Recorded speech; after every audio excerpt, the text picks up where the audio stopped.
Hello and happy morning, happy afternoon, happy evening, or whenever you're listening in. Thank you for coming back and checking out the Crazy Confidence Coach podcast. Today, we're talking about setting boundaries and knowing when to say no. Why do we want to do that? We want to protect our mental health, we want to build our confidence, and we want to have time to do more of what we want to do or need to do. My question for you today is, when was the last time you said no and didn't feel guilty? I hope that was yesterday or at least recently, because what most of us really struggle with saying no. At least I did. For years and years and years, I was a people pleaser. I wanted to do everything for everyone. I wanted to be accepted and seen as the good girl and the helper and all the things. If this is you, I see you. I understand. It is a wild thing to have all your value and what other people believe about you. And so you can work really, really hard to be that person. But today we're going to talk a little bit about how you can turn that around and get more comfortable saying no and setting boundaries. Have you ever felt held back by self-doubt, whether it's speaking up in a meeting or connecting with others or simply just believing in your own worth? Well, you're not alone. Welcome to the Crazy Confidence Coach podcast. I'm Heather Edwards, Master Certified Life Coach, and my goal is to empower you to step into your most authentic, confident self. Here, you're going to discover practical strategies and powerful insights to help you improve your communication, deepen those relationships, and elevate your self-esteem.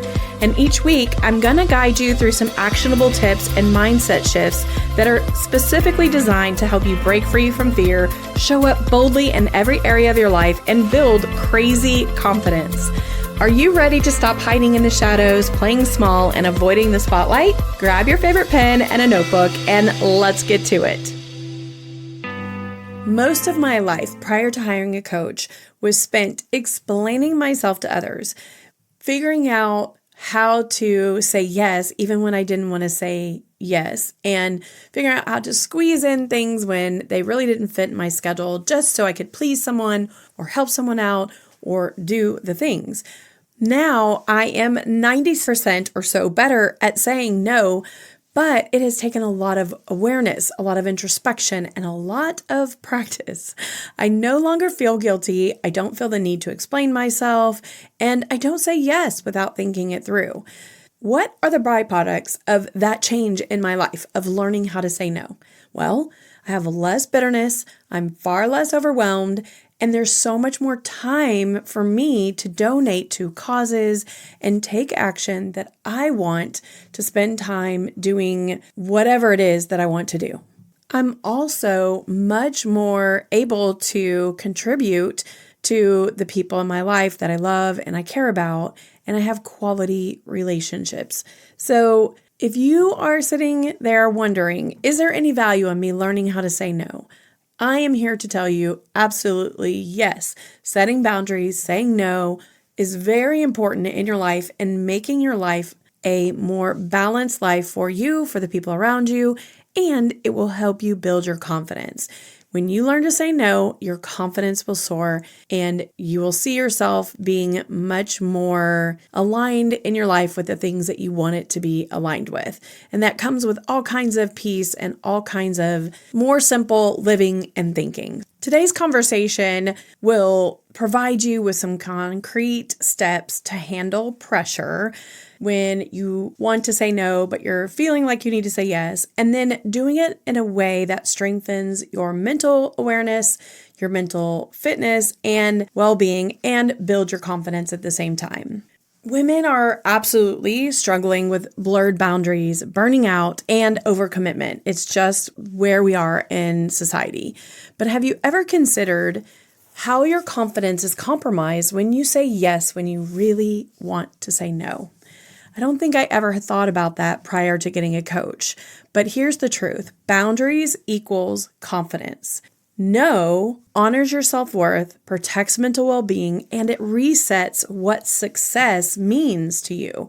You get to choose it. Thriving under pressure doesn't mean doing more.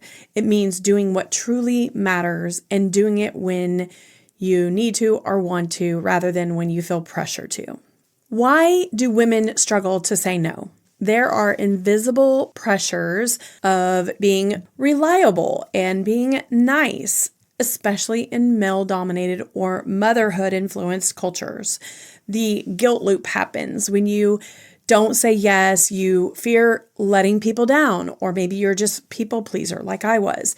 And there's this anxiety about being labeled difficult or not doing the things that will help you move along in your career, or say, be a good mom. And what's funny is I'm saying all these things and I have these like air quotes of being difficult, reliable, nice, all those things. And honestly, a big issue for women is just feeling as if they're being labeled at work as being not willing to do what needs to be done, and women being softer. What I want you to do is think about this. Consider how your ability to say no could be a strength at work.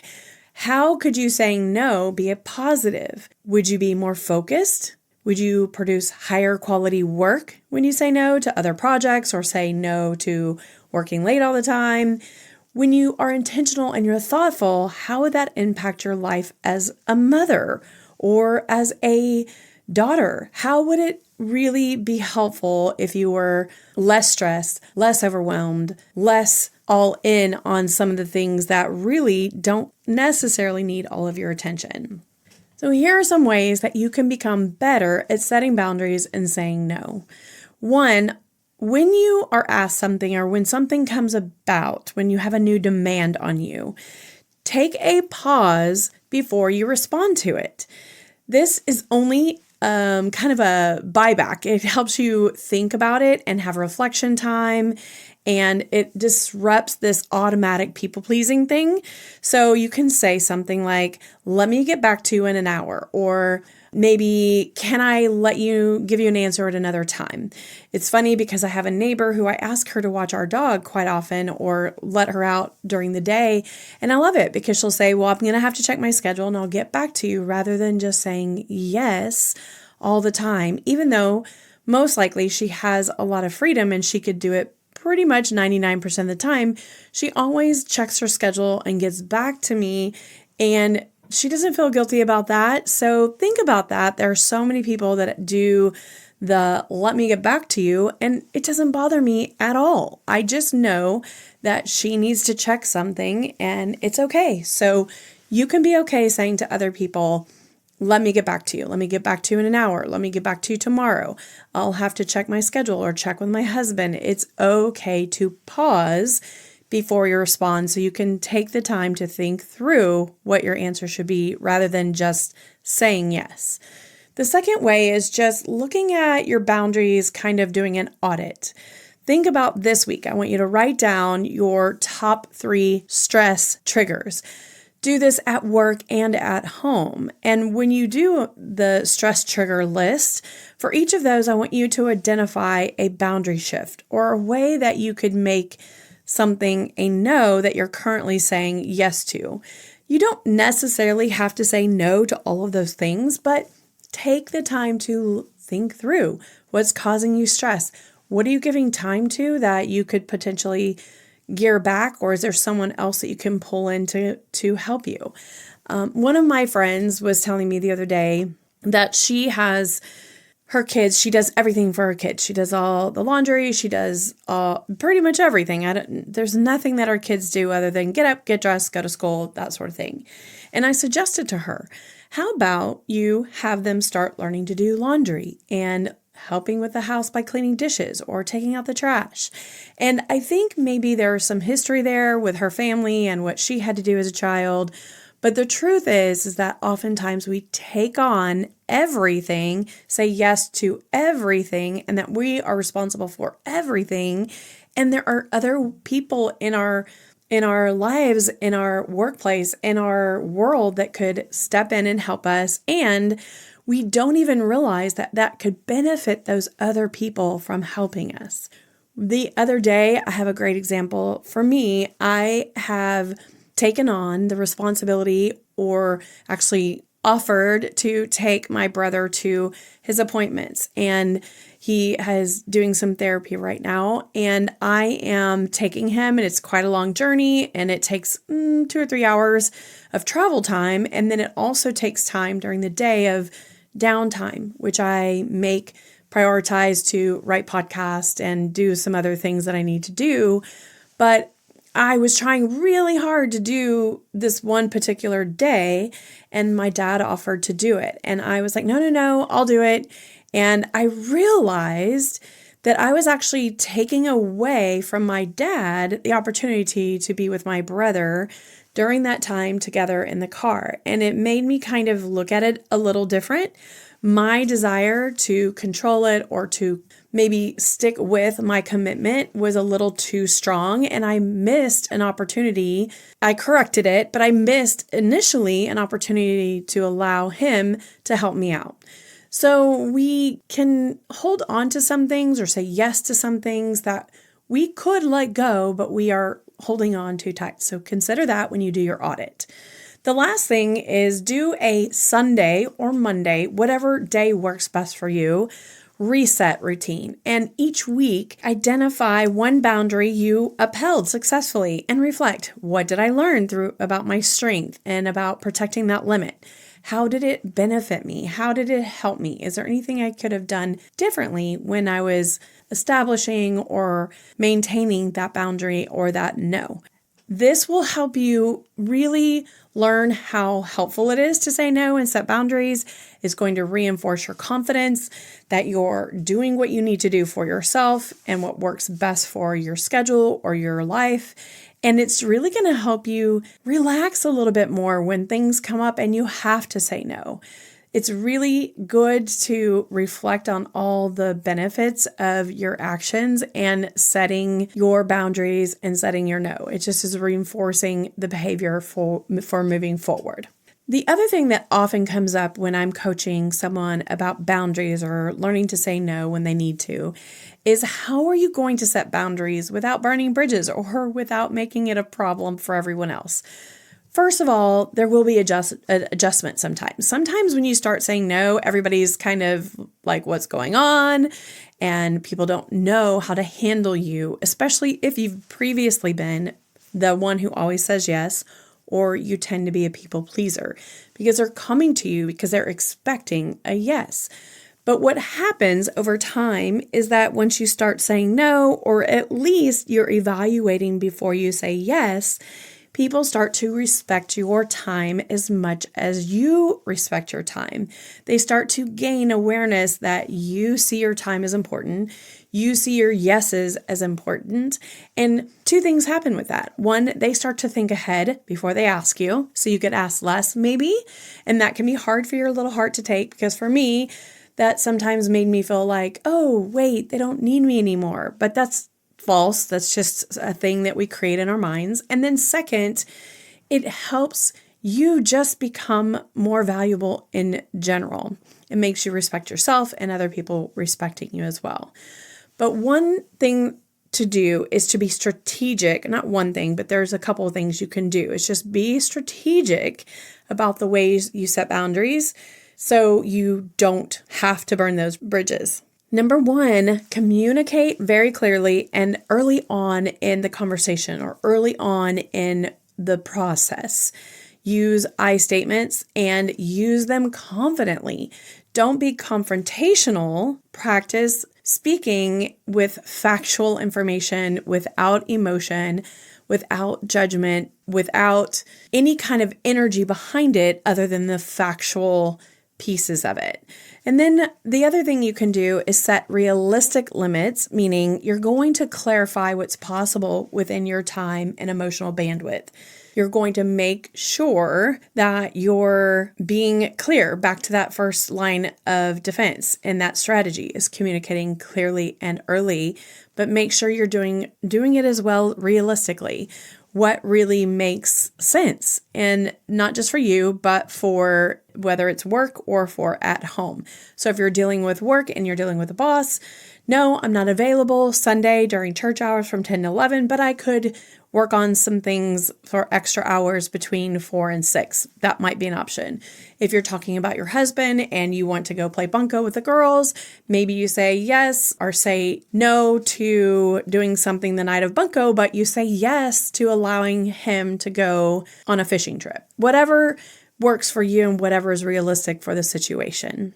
And then the last part of it is that you really want to make sure that you are reinforcing your boundaries and you're consistent. When we stop being consistent with our boundaries and our no's, then it becomes kind of a guessing game and it leaves people feeling uneasy with what to expect from us. Boundaries only work when they're maintained and when they're used consistent. So keep that in mind as you establish your boundaries and as you continue to have boundaries and say no. One thing that I am always talking about when I'm coaching is learning how to be uncomfortable. So I want to let you know that in the beginning of this journey for you, learning how to set boundaries, especially if you are not really consistent or doing it now, is that when you start setting boundaries and you start saying no, you will be uncomfortable. You will feel the desire to say yes. You'll almost feel exasperated. You'll almost feel guilty. You'll feel pulled to do what you've always done. I want you to sit with being uncomfortable. Take time to see, what is your body doing? How are you reacting? How is your mind racing? What are your thoughts when it happens, when you are uncomfortable with how your new behavior is? Those thoughts might need to be dealt with. So here's what I will tell you. You can have so much fun with this and you can learn to be uncomfortable on purpose. I actually talk about this in episode 65 when I'm talking with Estelle Adoko. And if you haven't listened to that episode, go back and listen to that episode. It's fun and it might help you learn a few little quirky things that you could do to build that muscle of being uncomfortable that will help you on this journey. The other thing is that saying no will actually foster some confidence in you because it's basically affirming that you have trust of yourself and you have emotional safety for yourself. It will strengthen your mental health, which keeps you showing up for the best version of you. And ultimately, what happens is when you show up for the best version of you, you also show up that way for your family, for your work, and for yourself in many, many ways that you don't even consider. Now, you may be someone who is sitting there thinking, there's no way I can learn to say no. And if that is you, I want you to get help breaking down those specific struggles with your boundary keeping and ways you can say no. Go sign up for a coaching session. Let's get to the bottom of it. And I promise you, you will find a different world waiting for you on the other side. It is truly life-changing when you take back your time and you take back your energy and you find mental stability because you're not questioning every little thing. If you need a lot more motivation to set your boundaries or say no, I want you to also think of your daughter, your niece, or other women around you that are watching you and they're learning from watching you. There is this ripple effect when confident women model boundaries for their children, for colleagues, and other women, and this creates cultural change. Women don't have to say yes to everything. We're not built to say yes to everything. None of us likes to be overwhelmed, struggling with mental health, or feeling guilty all the time. And if we can learn this model for ourselves and model it for other people, imagine what the difference we can make for those that we love and care for around us. When was the last time you said no and felt empowered and knew at the bottom of your heart you did the right thing because of it? I want that to be every single day for you. I don't want you to get in the habit of saying no just to say no, but saying no with intention and saying no with a purpose is super important for your health and the health of the people around you. Here, I will end it with a confidence challenge for the week for you. I want you to identify one area where you've been saying yes out of fear. And then I want you to practice one clear, respectful no this week. And then I want you to do this. I want you to replace the guilt that you feel for saying no with gratitude. Thank yourself for honoring your needs so that you can tend to what really matters in your life. That could be your family, that could be your health, that could be so many things. I can tell you, you've got this. It's okay to say no. And I think not only will you be better for it, but the people around you will be better for it as well. I hope you enjoyed today, and I'll see you next week. Thank you so much for hanging out with me today. It has been a blast. I would love for you to do me a huge favor and either go leave a rating or a review. And if you really love the podcast or you've learned anything at all, please pass it on to a friend or a family member that might enjoy the podcast as well. That's how I grow, and that's how I'm able to continue bringing you content. If you are interested in coaching, just go to thecrazyconfidencecoach.com. You can sign up for a free discovery call there. Thank you so much for being here. I hope to see you next Tuesday so we can build our crazy confidence together. Love you big.